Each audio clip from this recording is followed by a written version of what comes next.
Good evening, everyone, and welcome to Crypto Pulse Weekly, weekly assessment and analysis of the markets.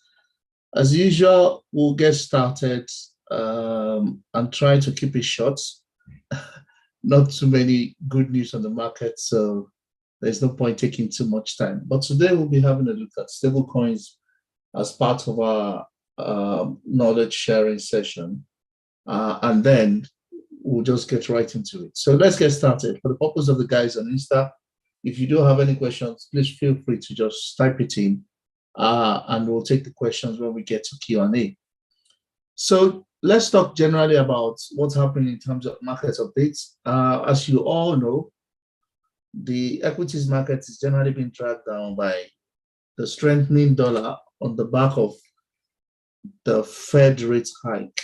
And I did some mini research during the week, and actually I found out that this is not the first time that we've had this. Actually, not the first time in multiple times in the last 2 or 3 decades that we've had this kind of rate hikes. And it's funny because history seems to be repeating itself almost exactly, maybe not exactly, but almost in the same pattern. So there was a particular cycle when Russia, the same Russia, was invading Chechnya, just like Russia was invading Ukraine now, and the market just slumped because, of course, it was causing a serious market turmoil at the time, and the Fed needed to intervene.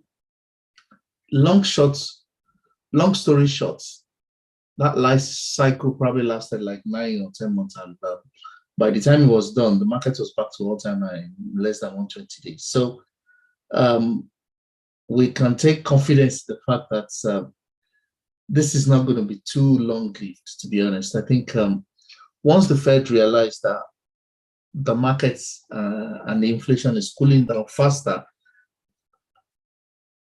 by the end of Q3, they'll probably want to take a pause or make some fine adjustments to the Fed policy. But understand that that's generally what's happening. If you have a stable source of income, personal advice, not a financial one, it's a good time to buy everything. Stocks, real estate, crypto, everything is going at a discount. Okay, maybe not real estate, because real estate is usually the latest to be hit, but everything is good to buy now. It's both stock and crypto, because the stock index is down, even though it's up like 7-8% from last year or from 2 years ago, the lows of COVID. It's still down. It's down maybe like 30% or thereabout for the year. I can't remember the percentage. I'll see it on the charts. So it's a good time to buy, generally speaking. And for Bitcoin, like I said last week, I think we still have a further one leg down, one further step down before we start seeing any major move upward. So in terms of volatility, we're stuck in a range. I think we'll be within 20s and 30s, depending on how the market swings. I think 26K, 24K is still in play. 22 will be an extreme. Market usually doesn't get that low because 22 will be getting us very close to the all-time high of last bull run, which is the 2017, 2018 bull run. So I don't think we'll get that low. In terms of sentiments, full bear season unloaded. As I said, I expect the next 3 months to be choppy because the Fed will need to wait out to see the effect of their quantitative hardening, not easing this time around. So we expect that June, July, August, we might go into a range. Then by August, so June is the end of the half year. So by July, we'll see the result of the GDP for this quarter, which will inform the rate hike decisions for August and September. My calculation is that by September, this down plunge will be over. It doesn't mean that we'll go back up immediately. It just means that we're not likely to go any further down from there. So in terms of regulation, interesting news from China this week. That's their digital currency that they started in 2020. They've upgraded it to the tax system. I don't know if I've talked about this before, but the concept of digital currency is the ultimate control of the state. If a state is able to effectively implement a central bank digital currency, the way they want to implement it in China, that's ultimate control.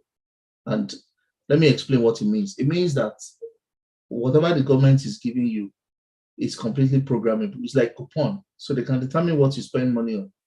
So if they say, if they say, for instance, that you are spending too money on Ukwobia and Nigeria, you can't increase the amount of spend that you spend for the month because you are spending too much. Your card is not going to work when you want to pay for certain things. Basically, they can control what you buy, apart from knowing what you buy and understanding, everything about that person's, personal finance. The government can literally control what you buy. The government can shut you down at an instance. While, there seems to be, or people will talk about a good cause for that. But if I remember somebody, I can't remember the name of, one of these old white men that go to Davos to talk about World Economic Forum, saying that, you'll be able to track your spend, you're able to do all stuff. But essentially what it means is that you're 100% under surveillance financially. And that's why, Bitcoin Marxists will say anything else, but Bitcoin over there, Bitcoin or anything. I mean, you can't go into anything else apart from Bitcoin. It's Bitcoin or nothing. That's what I wanted to say. So, because when the state begins to get into that space where they have so much power as to determine what you spend your money on, I mean, that's 100% ownership. We have become fully owned by the state. At the moment, it's not 100%. There's the ownership by the state is more than 50% across board. But I mean, you're not fully owned by the state in most countries. I don't want to go into the details of that statement, but to a certain degree, if you're a citizen of any country, you are owned by that country. Americans like to spin it as, a citizen of the country. It's such a privilege to be citizen of this country. But the flip side of that is that wherever you have assets all over the world, America must know about it as a citizen of America. And not only must they know about it, they will want to collect tax on it. So for people who are middle class, who are quite enlightened, some of the people got into crypto early. Some of them have chosen to renounce their American passport and gone to other countries. Some other ones decided to go the way of not the way of Donald Trump, but to play the game of the rich by using incorporations.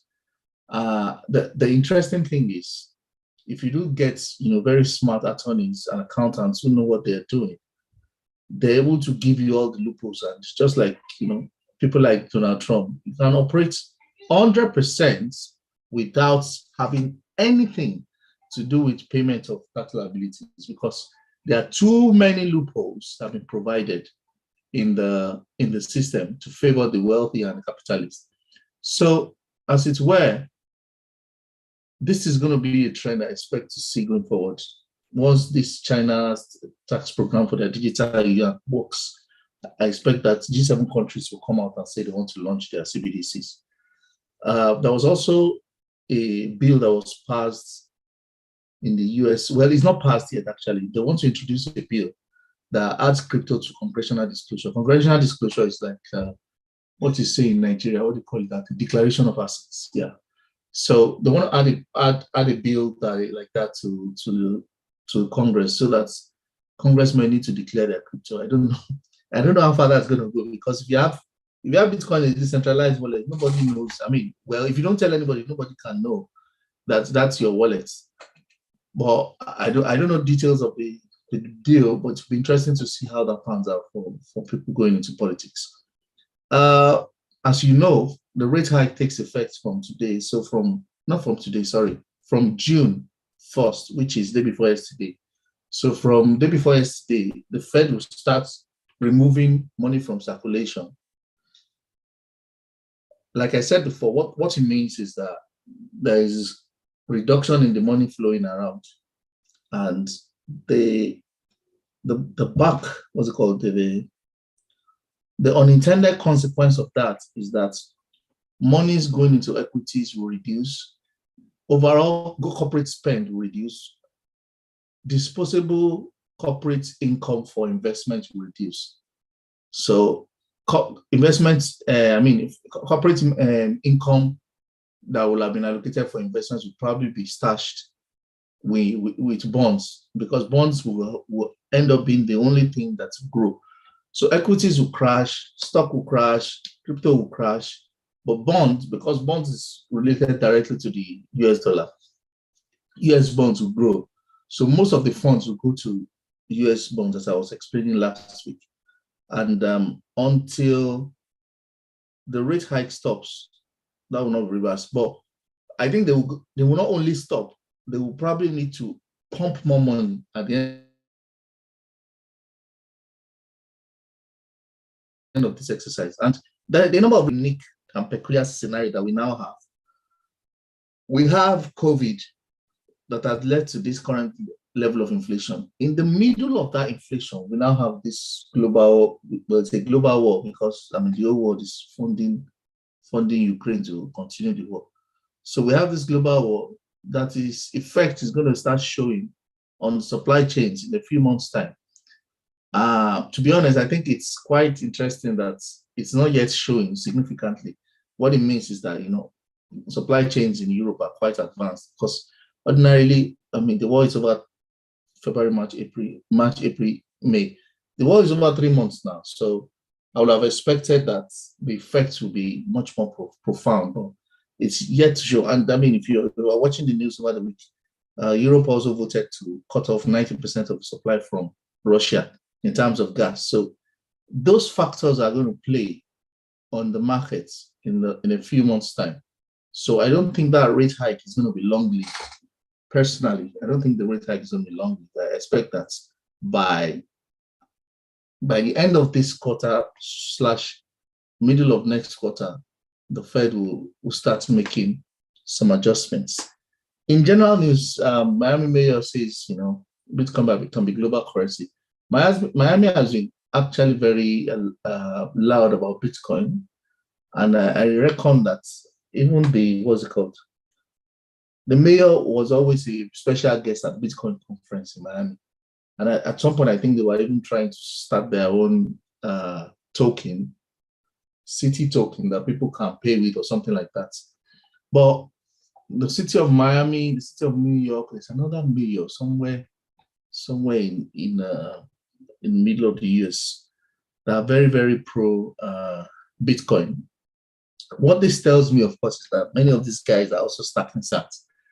I remember seeing somewhere that Ted Cruz was saying that he always buys crypto every week, or buys Bitcoin every week. Another news that caught my attention during the week was this law by New York Senate banning proof of work mining. Essentially, this law is against Bitcoin. Let me put it that way. I would say that I'm not totally surprised, because for people who do not know, Wall Street is in New York. That's the home of the global stock exchange that we know as Wall Street. And there are a lot of lobbies within that space that will not want the kind of competition that Bitcoin is providing. So I'm not surprised. At the time when this came out, there were calls for the governor to veto it, to veto the law so that it doesn't pass. That's still sitting. I think it's still sitting with the governor right now. But basically what they're saying is that proof of work mining is too energy intensive and is not friendly with the environment. Let me pivot a little just into the environment narrative. I usually tell people that when you hear politicians and bureaucrats talking about a particular subject matter and giving a particular narrative, is always helpful to try to understand what the layers of those narratives are. And the reason I say this is not because I don't believe in climate change or because I'm not a scientist. I'm a scientist. I've been a scientist in secondary school. I went to science class in secondary school, went to study medicine. So I'm in technology now. So I know science and I know technology. Now, the science is right to say that the climate is changing. The original narrative was global warming. Then it shifted from global warming to climate change. Now, the narrative is that the climate is changing because of the effects of the activities of humanity or human civilization on the world. But what is not being done, and I see this across all sectors. Well, it became obvious in the medical or the health sector during COVID, but I see it in our sector where you have a problem. The problem is a multifaceted problem, but instead of addressing the problem or dealing with the root cause, let me use that word, people go about and make a career out of creating a solution that doesn't solve the problem. I'm going to say that again. People go about and create a solution that doesn't solve the problem. So we have climate change problem, yes. What are the major sources of emission? Coal, ships, airplanes. Those are the biggest emissions. But what are we doing? We're telling people that we're going to shift to electric, and electric is much better because it doesn't affect climate change. Meanwhile, electric damages the environment. You need to extract lithium for batteries. Nobody's talking about where you're going to dump those used batteries at the end of their life cycle.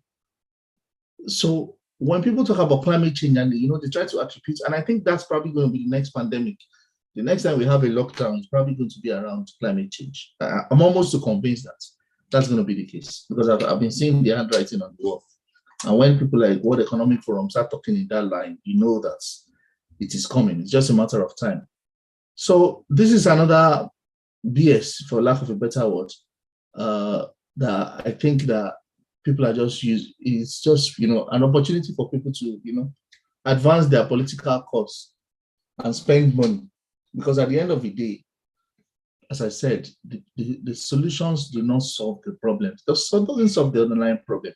Nobody's talking about carbon capture. Nobody's talking about, converting whatever emissions are coming out, converting it into something else. I mean, we have the most advanced level of science that the world has witnessed in the last 6,000 years. So I don't understand how we can say that we don't know the chemical combination to convert CO2 to anything else. I want to convert it. In fact, even from basic chemistry. But let's not even get into that. But you can see clearly that the narratives do not fit the solution that they're talking about.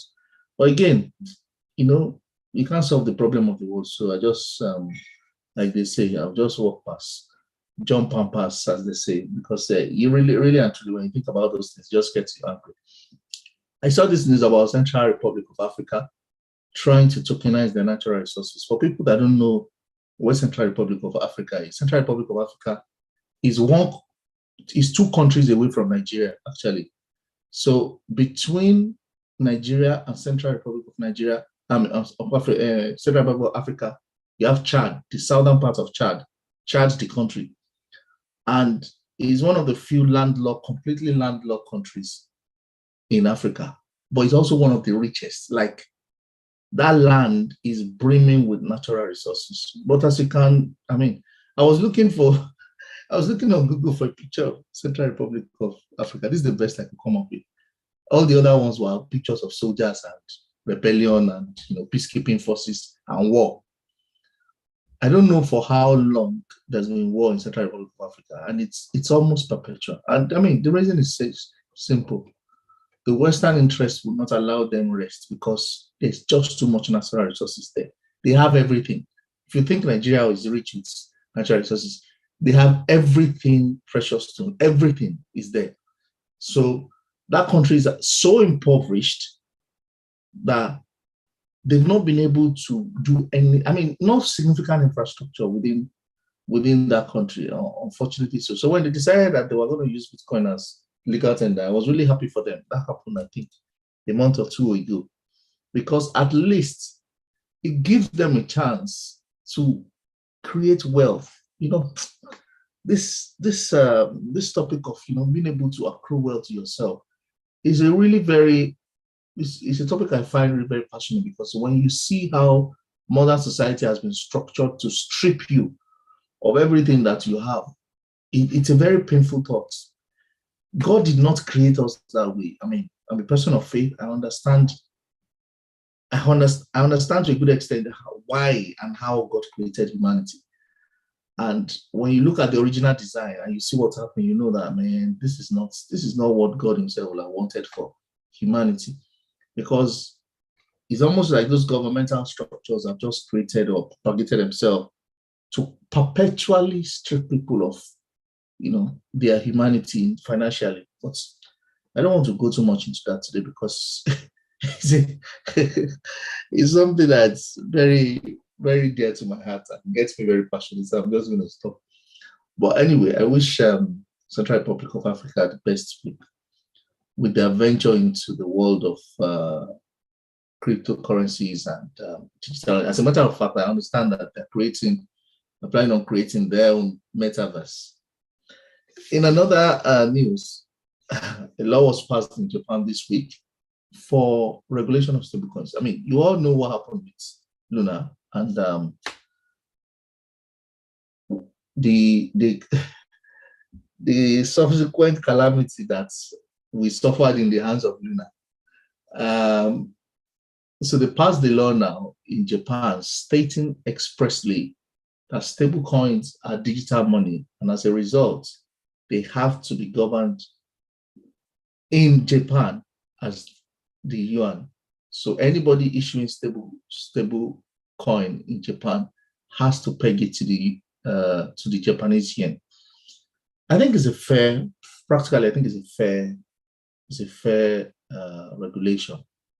One, because it reduces the risk of algorithmic rug pulling that Luna has done, and it protects to a good extent some investors. And I think, I mean, I'm going to talk about stablecoins later. I think it's something very good that they've done, because it means that you can't have the kind of scenario that you had with Luna and Terra and UST anymore. Because what was happening with UST Terra was the stablecoin was pegged to the token, which was pegged to the stablecoin. So it was a recurring loop. Well, you could call it a recurring loop of nothingness, but at the time it wasn't, a recurring loop of nothingness. In the bull market, that model will have worked perfectly fine. Honestly, if the bull market had continued, Luna would probably have gone as high as $200 or $300, because that model will work perfectly fine. But in a situation where you have a bear market, and then you have this kind of scenario where the Feds are taking money out of the system, naturally the money would drain out of high-risk assets like crypto. So that will show itself in the kind of move that's happened. But again, I mean, like I said about a few weeks ago, that this was a stage manager attack. Whether they knew about it or they didn't know about it, was a carefully planned attack to destroy that ecosystem or destroy the algorithm of the ecosystem in issuing the stablecoins. Because it wasn't like they were issuing the stablecoins out of thin air, in all fairness. They were issuing the stablecoin when people bought Luna. People bought Luna with proper money, with real money. So it wasn't like there wasn't money, but the stuff was, once you bought Luna with proper money to mint to UST, that money goes to Terra Labs. The money used to buy Luna. And the kind of black swan scenario that happened was never supposed to happen. Even though it was a possibility, it was never supposed to happen, where you have a station where people are dumping UST and at the same time selling off on Luna. Anyways, I think this will be a model for many countries. If you know people in civil servants, you understand that if they have any new legislation or new innovation they want to bring, they just go to any country that already has it and copy and paste. I mean, I'm not saying that's wrong, but it's what's likely to be expected from many countries, what's been deployed already. I won't be surprised if Europe deploys a variation of that. In another news, this guy's GameStop. I don't know if you know GameStop, but GameStop was one of the meme stocks. Let me use it that way. It was one of the main stocks that was affected on that Robinhood scandal. I think that was 2021. I think it was 2021. Was it 21 or 2020? I think it was 2021. And what happened then, for the people who didn't know, in the stock markets, the institutional traders were on permanent shorts of GameStop stock. And the reason they were on permanent short was that GameStop was going out of business because they used to sell physical, they had physical stores that were selling games and all that. But they had not been able to transition into the online stuff fully. And because the institutional guys knew that, they weren't performing, they just placed heavy shorts. So they had insane amounts of money, like billions and tens of billions, shorting the stock. I mean, they were shorting in a very leveraged position. Let me use that word, leveraged position. They were shorting the value of the stock. So the stock would never rise. And something about the capital market is if your stock cannot rise or is not rising, you don't have any bandwidth to go to borrow money from the bank or to even sell your stock for capital. So they were stuck. Then some guys on, I think it was Reddit, they started, what was the name of that group? I can't remember the name of that group. But the guy pointed out that this is what the institutional traders are doing, that they are using to screw the traditional retail traders. And then they created a mass movement of retail traders and they short squeezed the institutional traders. I'm sorry for using those technical terms, but basically what they did was they pushed the price of that stock by buying and refusing to sell. They pushed the price so high that all the stock, the institutional traders that had big shorts had to sell back. You see, the way shorts work is that if you hold a short position on a stock, what you are doing is you are borrowing from the broker to buy that amount of stock, and then you are selling it at a lower price. It's going to be profitable for you because you're operating in the opposite direction.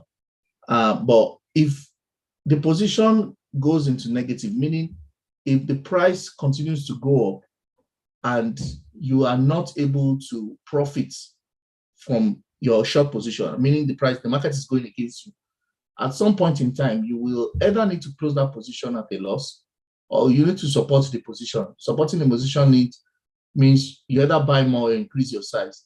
Now, if you can't increase your size and you need to close the position, once you close the position, what you are doing is you have to buy back into the stock to close that position. So it pushes the price of the stock higher, essentially.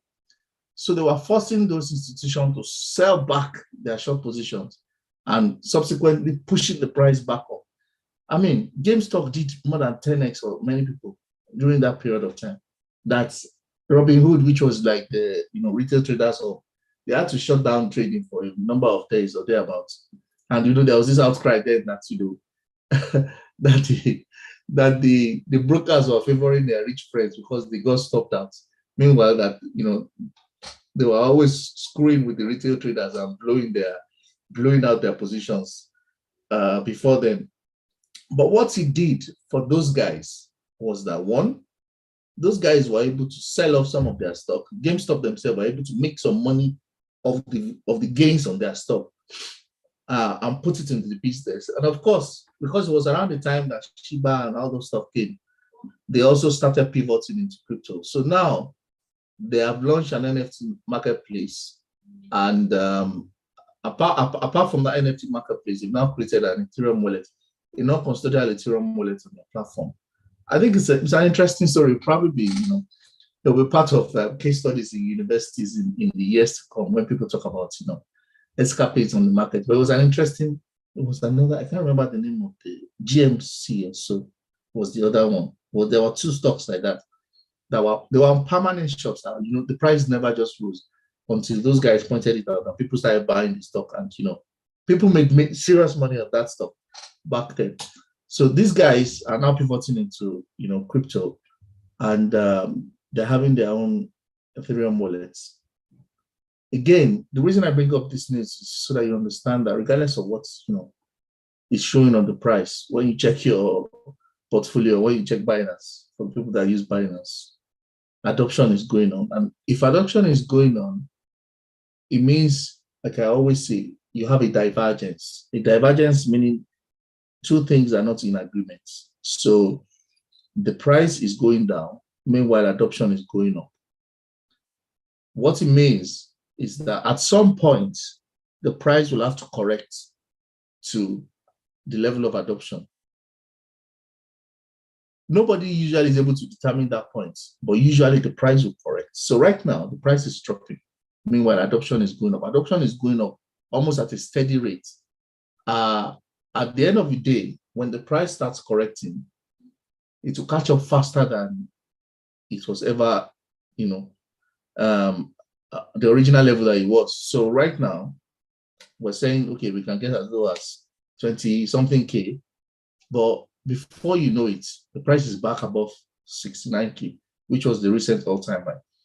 And I think what's probably going to happen is we're going to go to, double digits or the multiple hundred thousands in the next bull cycle. Actually, I think we'll have gone ahead if it wasn't for the abrupt the abrupt termination of the bull run. But I think we'll have probably gone a bit higher. I think we'll have gotten to 100 very easily at the rate the price was going last year.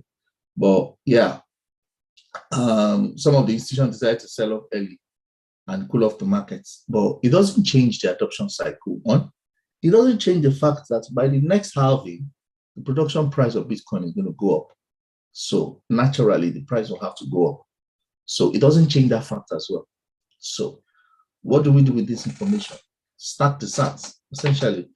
Just keep buying, because at the end of the day, there are very few assets that will outperform crypto, both in this decade and the one to come. Very few, if any at all. So let's get into vital signs. Fear and greed index first. Yeah, it's not getting any better. It was 12 last week. It's 10 now.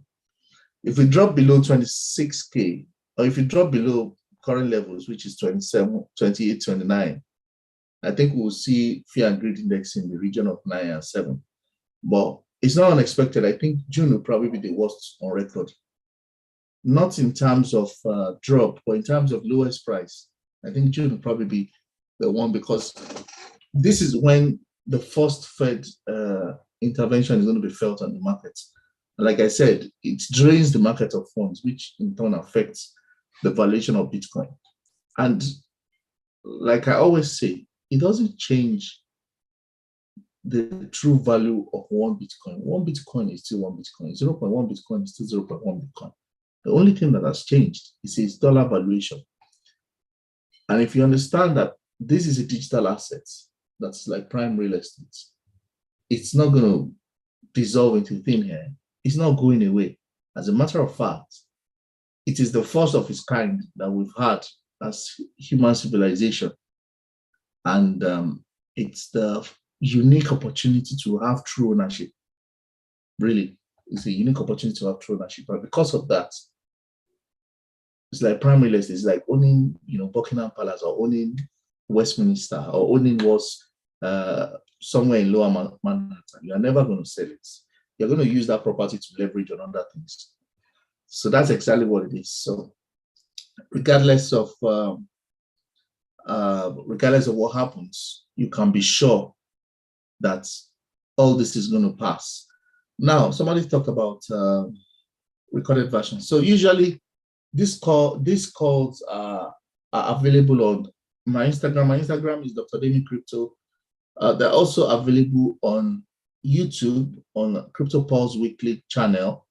As a matter of fact, we probably have more than 50 episodes there on YouTube. Instagram probably has more. Instagram has close to 70 episodes on Instagram. So what I used to do before was just send the link. I think I'll start sending the links again to the WhatsApp groups for people who are interested in watching the recorded version on YouTube. Usually on YouTube. So anytime where there are very, very, very few of these calls that have not been live on YouTube. Most of them are usually live on YouTube for the most part. They're usually live on YouTube, and they can be seen on Crypto Pulse Weekly channel. We have quite a number of, probably definitely up to 20 at least of these meetings. That the YouTube handle is Crypto Pulse Weekly with Dr. Demi.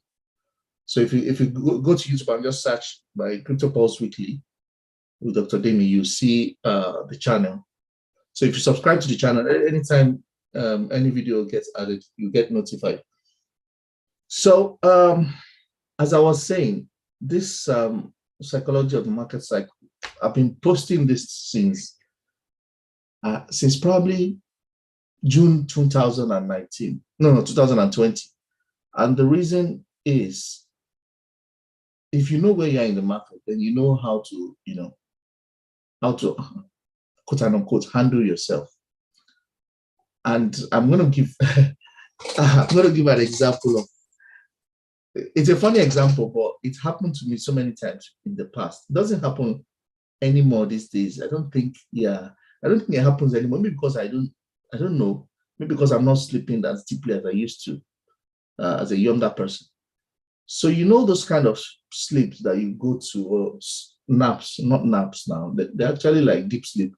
You can call them naps that you go into maybe as a child when you come back from school, and you have exhausted yourself, and then you sleep so deeply, and then you wake up like 10 p.m. And because you've slept so deeply, you are completely lost in orientation, meaning you don't know what time it is, you don't know what day it is, and you don't know where you are. And so one of the ones I remember very vividly was when I was in primary school, and I don't know what I did. I think maybe I walked from school. Maybe I missed the bus and walked from school home or something. But when I woke up, I was completely disoriented. Like, I didn't know where I was. I didn't know whether I was at home or in a friend's house. I didn't know whether it was, in fact, I thought it was the next morning. So I was running around to try to get my uniform and everything. I came out. I found everybody sitting in, my parents were sitting in the sitting room. And I was wondering, why are they sitting in the sitting room early in the morning when everybody's supposed to be preparing for work? And I was going around, in that frenzy for about a minute until my mom started questioning me. That was when I realized that I was completely disoriented. I give that example because that's what comes to my mind when I talk about knowing where you are in the market, because knowing where you are determines how you prepare yourself and how you position yourself. It's it's almost also something that happens to us in everyday life, in fact, to our bodies. There's something called proprioception in medicine, which is translated as joint position sense. You see, that proprioception is what allows you to handle yourself in space, meaning within your environment. So if somebody were to close your eyes, bundle you up, and take you to a place you don't know, and then put you in a dark room and hang you by the thread, at that point in time, you completely lose orientation of where you are. The reason is you don't have any frame of reference. So the normal cues of what you can feel with your hand, what you can feel with your feet, what you can see with your eyes, all that is gone. So you are completely lost in space, quote unquote.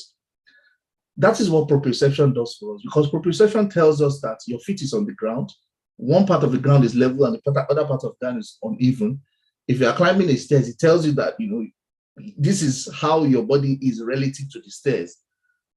I'm using that example because, maybe because of my medical sense, but that's the way I see market positioning and where you are in the market. When you know where you are in the market, then you know the attitude and the behavior and the orientation that you need to have. Before now, we were in a bull run, and to a good extent, I personally didn't think we were out of the bull run until about 6 weeks ago or 4 weeks ago. And the reason I said we're out of the bull run then was that, one, we broke down below 30K, which was not expected at all. 30K was a very big support that has held for so many months. So we broke down below it, and it was a major level at the weekly. It was a major weekly level. We broke down below it, meaning, to put it in market speak, we tested below that level. When you test below the level, it means the market is willing to go back and retest that level. If it's willing to go back and retest it, then chances are the prices will go lower. So once we started hitting below 30K, that was when I felt, okay, it looks like we are going to get into a bear season. And of course, when the first time we couldn't reclaim 30K, it was obvious that, yeah, that's happened. I mean, it's gone back to 30K, it's back again now to 29. So it's obvious that we're not able to reclaim that level. So now it's confirmed that we're in a bear season. Now, if you think you're in a bull season and you're in a bear season, your attitude and approach to the market will be completely different. I mean, same thing with trading. If you think that the market is peaked, for instance, and the market has not peaked, and then you start selling off your position, what it means is that you have cut yourself short. But if the market has peaked and you think it's still going up and you start buying and buying, it means you buy the top. So understanding where we are in the markets is one of the greatest tools that one can have. So when I bring up this chart, what I'm trying to say is, where are we in the market? We are here right now, where we're between panic and capitulation. And the reason is everything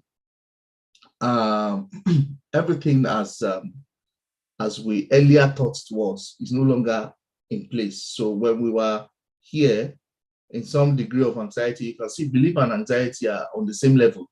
So we're thinking, okay, yeah, maybe it's going to go up again, maybe you're going to go back to all-time high. But once all the assumptions did not hold true, and then you have fundamentals that everything is just bad fundamentally, it's obvious that we're going to go into some degree of capitulation. Capitulation has started, like I said about 3 or 4 weeks ago, that the capitulation has started. And what I meant that capitulation has started was the production price of Bitcoin was above 30K, and we're now trading below 30K. So any miner selling Bitcoin now is selling at a loss. So capitulation has started. Bitcoin rarely goes below electricity costs. So there's another graph that plots electricity costs for Bitcoin. It rarely goes below electricity costs. Electricity costs currently is sitting at around 20K.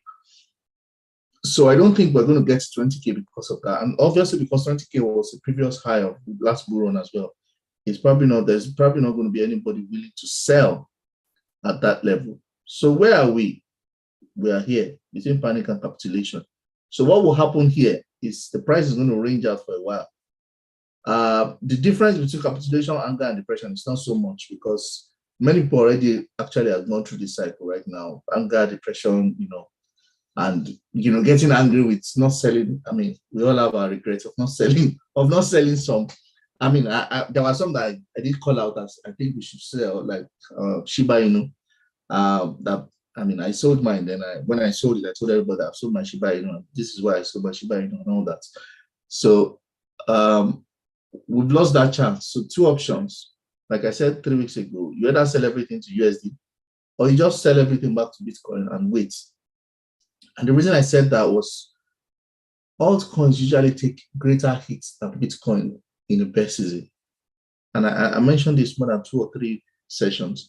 So it's not advisable, especially if it's an altcoin that you bought before the bull run. It goes most likely going to drop further than what it is now. Even though we can say that the bottom for Bitcoin is close, the altcoins will continue to bleed. And the reason altcoins continue to bleed, I'm going to talk about it in a moment, is what we call Bitcoin dominance. So as long as Bitcoin dominance is going up, altcoins continue to bleed. So we're at this point in the market now where we're coming in range between capitulation and disbelief. When the market eventually starts to go up, people will, for a number of times, not want to get in. And the reason they don't want to get in is they don't want to get into a suckers rally. The suckers rally is what we saw on the price a few weeks ago, where the price went up as if it was going to 35K, then trapped the bulls, and then dropped back again. So that's where we are. Paul, I saw your question. I'll take the question during Q&A. In terms of technical analysis, let me just bring up my charts. Hopefully, so I've opened them already. So charts to reference or to reckon with right now, they're very simple. In direct order, first I check DXY. DXY is the dollar index. It's what tells me whether Bitcoin is going to rise or Bitcoin is going to fall. And the reason is simple. As long as the dollar index is going up, the stock index cannot be going up. I've said this before, and you can see it's going down. This is going up. inversely proportional, almost to the T. So as long as this is going up, it can't, I mean, you can't expect the stock price to be going up. So this has come now to take a correction at 50% correction using Fibonacci levels. What it tells me is that US dollar index can go at least 10% higher or close to 8% higher than current price before it takes another rest. Because of that, that spells doom for the stock index, because what it means is that the stock index can also take from current level, can take another 10%. So as I said, they're inversely correlated. So another 10% down in all share index for S&P 500, and another 10% increase for the stock, I mean for the dollar index. What does that mean? That translates to a concomitant reaction from Bitcoin. Just to explain, I've explained this before, but for the purpose of people hearing for the first time, usually when SPX is going down, you can expect that Bitcoin is going to be going down. So again, if we use the same logic, hold on. So this is Bitcoin market cap, by the way. If we use the same logic and draw 10% down, 10% down will give us, let me see what that looks like.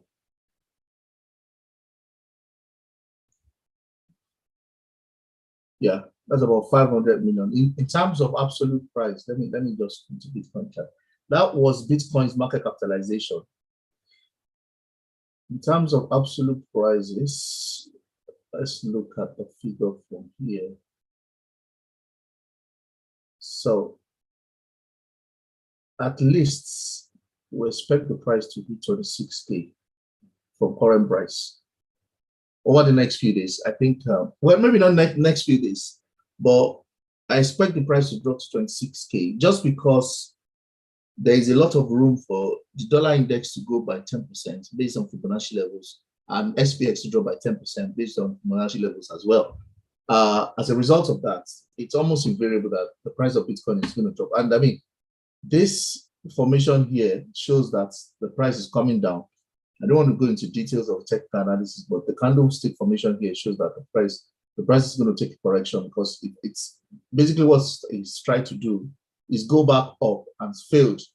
And because that's failed, you can expect that it will attempt to go down. And in attempting to go down, the minimum is going to do is going to 26K. That's 26, right? Yeah, 26K. Will it get a 25K? Possibly. There's a CME gap. I don't want to talk about CME gap, but there's a CME gap since January or thereabout, or December of 2020 at 24K. No, that must be January 24K, 24,500 thereabouts. That CME gap is still unfilled. So if it gets close enough, you might fill that CME gap before we start moving to the upside. Ethereum is the same. Ethereum has what's it called?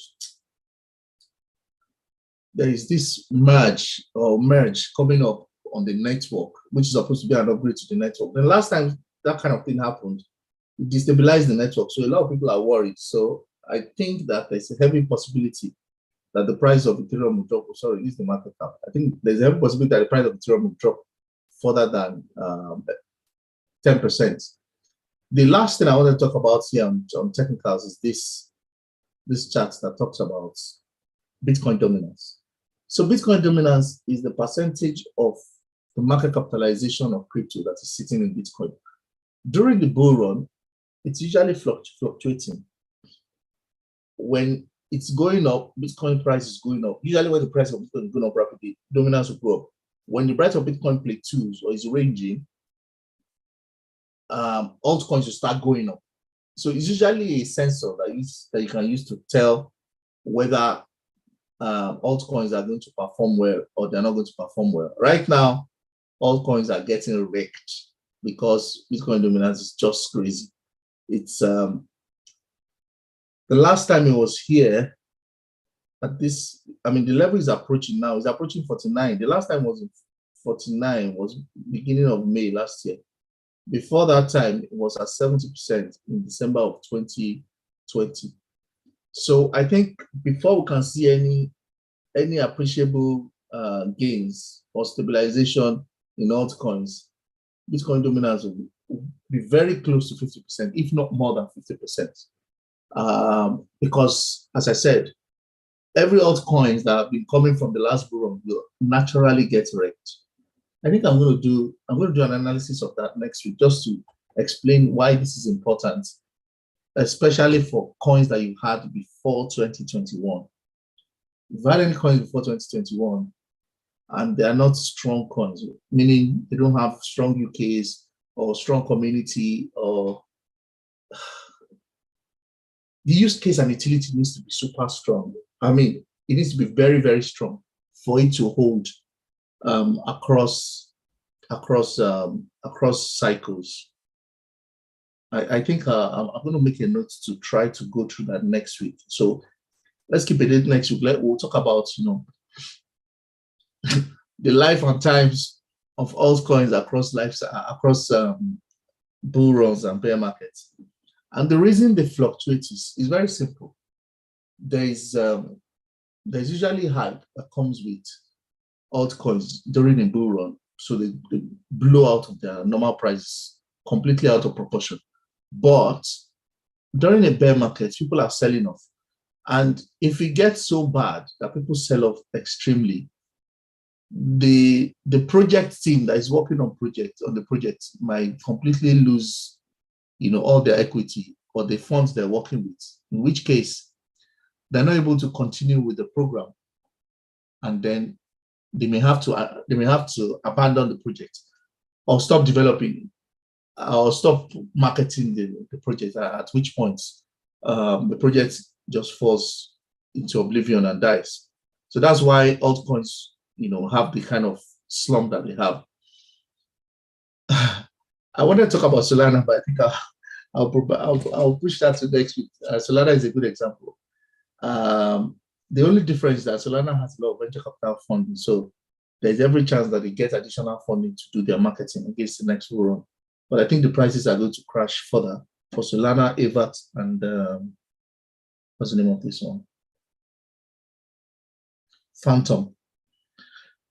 So before I talk about stablecoins, I'm not going to take, since I'm sure to talk about Solana, we're going to spend a lot of time. I start talking about Solana, but let me just talk about what I want to talk about first, then we'll see how far we'll go.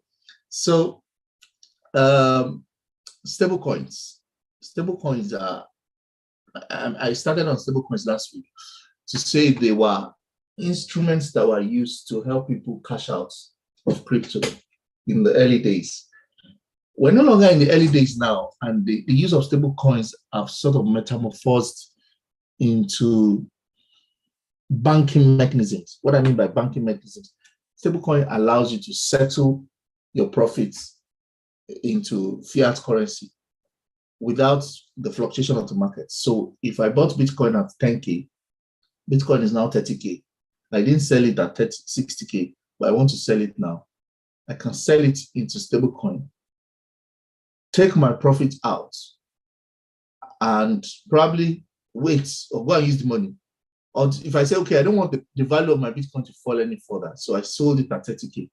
Then Bitcoin drops to 20K, I buy it back. Of course, if I buy back at 20K, I have more, not necessarily more Bitcoin, but I have more equity, because what has happened is, let's say I bought Bitcoin at 10K. So I bought one Bitcoin at 10K. It went to 60K, I didn't sell it.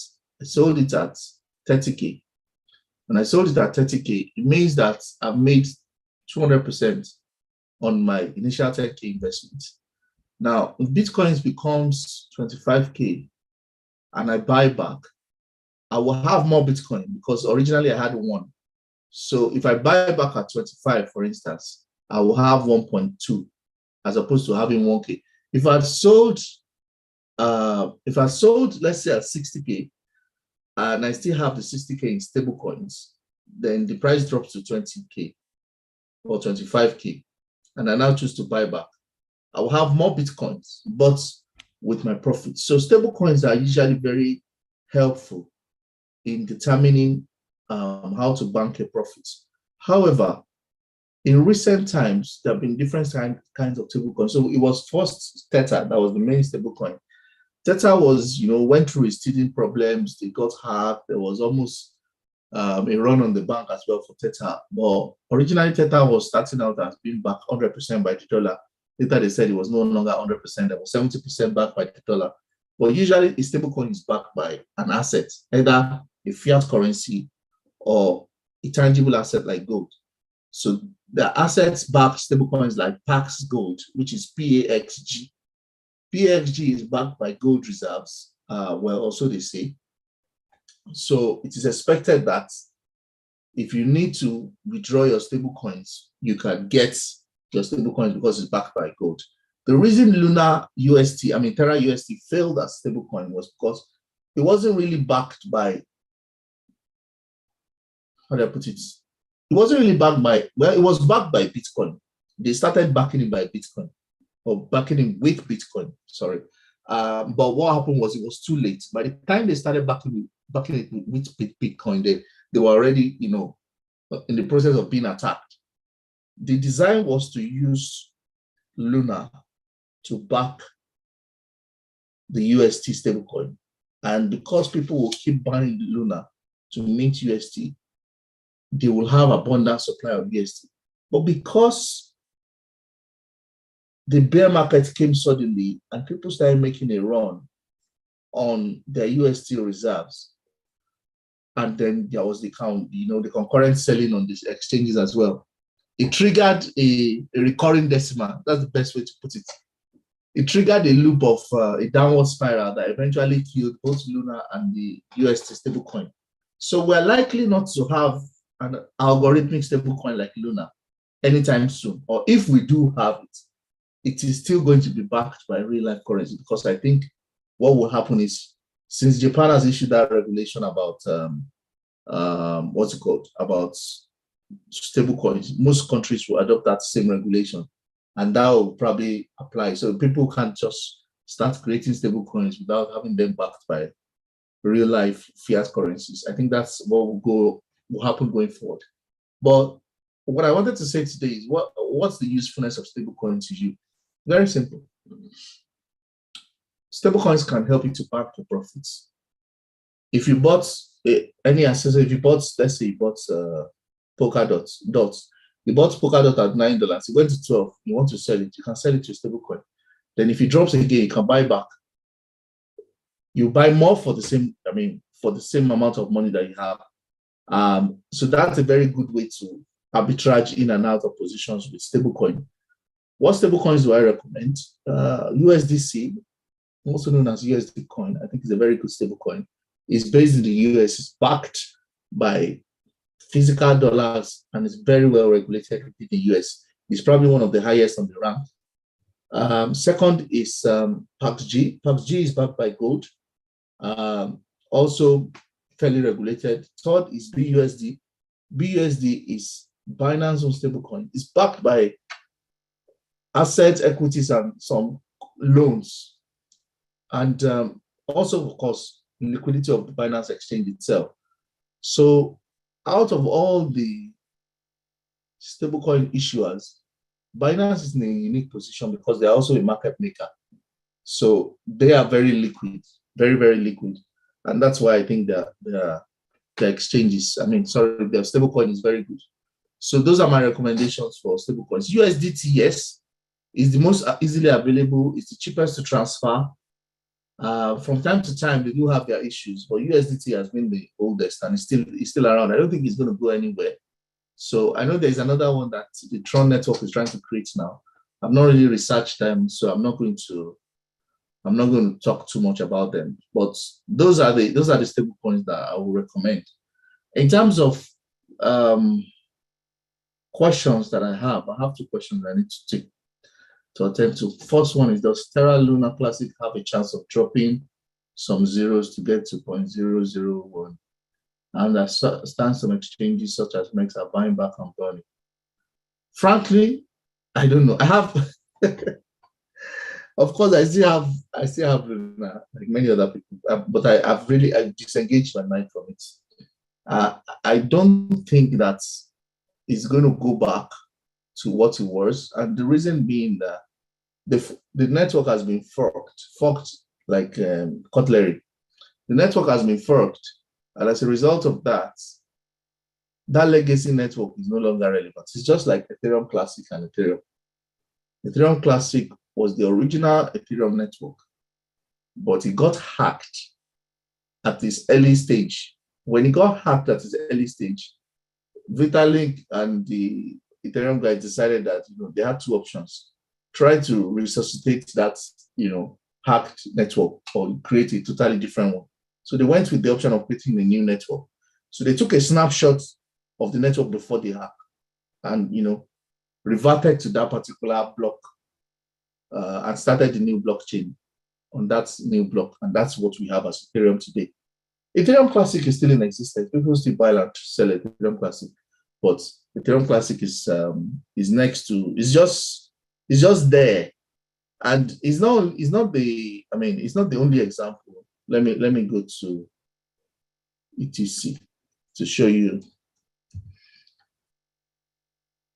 It's not the only one that has that same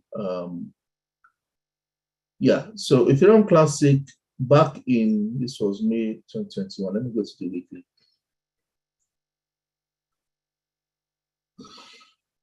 Yeah, so here was this is 2020. Here was when Ethereum Classic was just around before here was when it was forked. And once the fork happened and the bear market came, it just went down.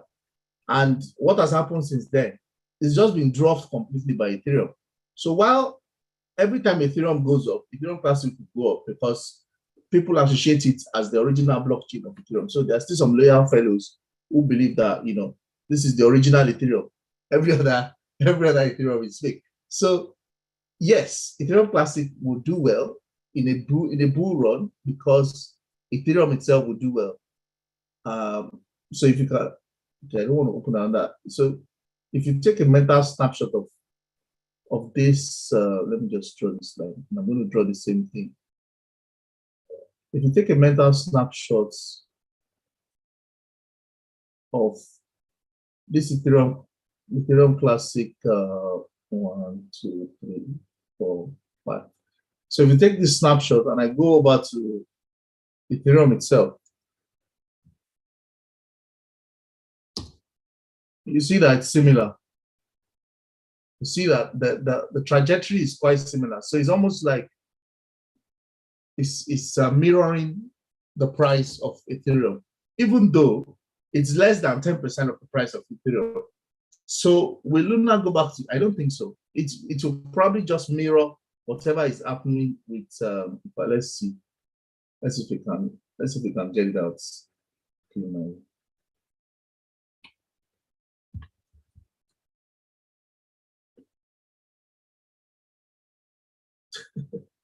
Okay, this one is. Oh man, this is crazy. So what has happened is, yeah, so it's adopted, yeah. Oh man, that this chart is going to be messed up for a long time. Let's see, Binance. Yeah. So this is the original Luna chart. What they've done, let me tell you. So there's a trick that has been played here, by the way. The trick is they forked the Luna network and they've adopted the old ticker of the original Luna. What that does is that it shows up in the price history as if it was Luna, but it's not Luna. So the price up until this point, when it flattens out, which day was that?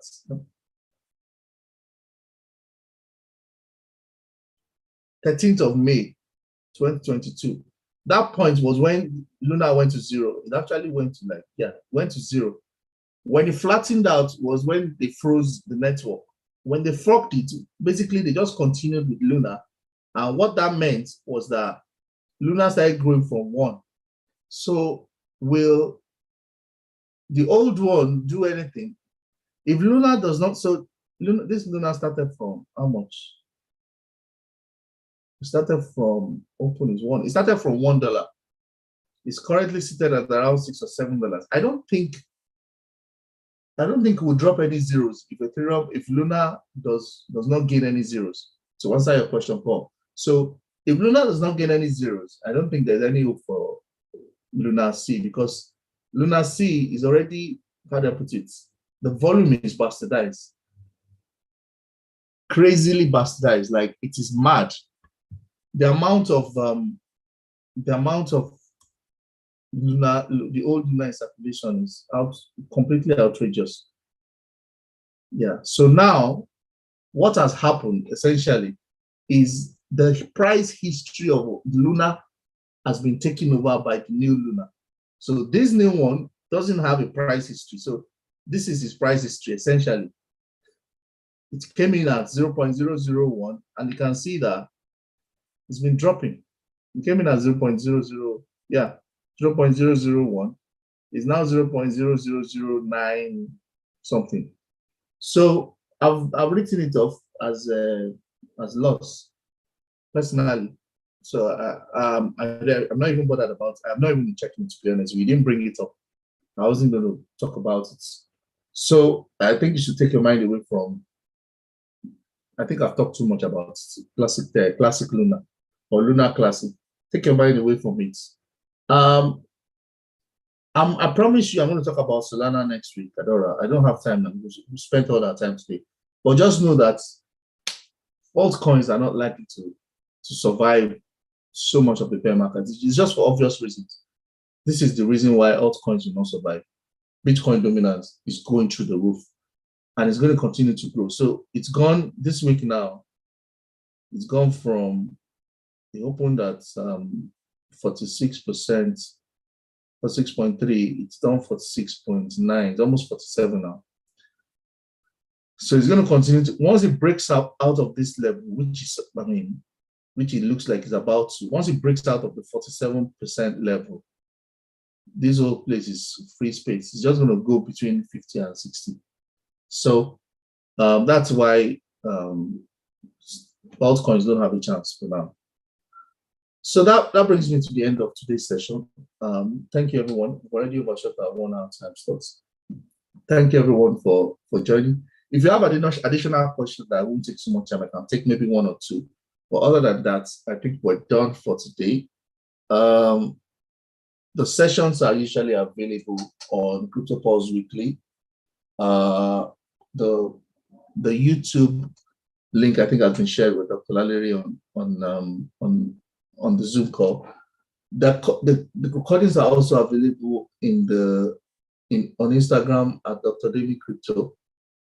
You can see up to the last 60-something sessions that's been done. I think YouTube, no, Instagram has more recordings than YouTube in terms of past session, but automatically the Instagram ones get saved on Instagram. So yeah, you have the sessions on Instagram if you need to see the recording. So thank you very much, everyone, and have a lovely weekend. For the people in the UK, enjoy the rest of your for the people in the UK, enjoy the rest of your bank holiday. And greet the Queen. You can greet the Queen for the 70th Jubilee. Thank you, guys. Bye. Thank you, Dr. Demi. You're welcome, sir.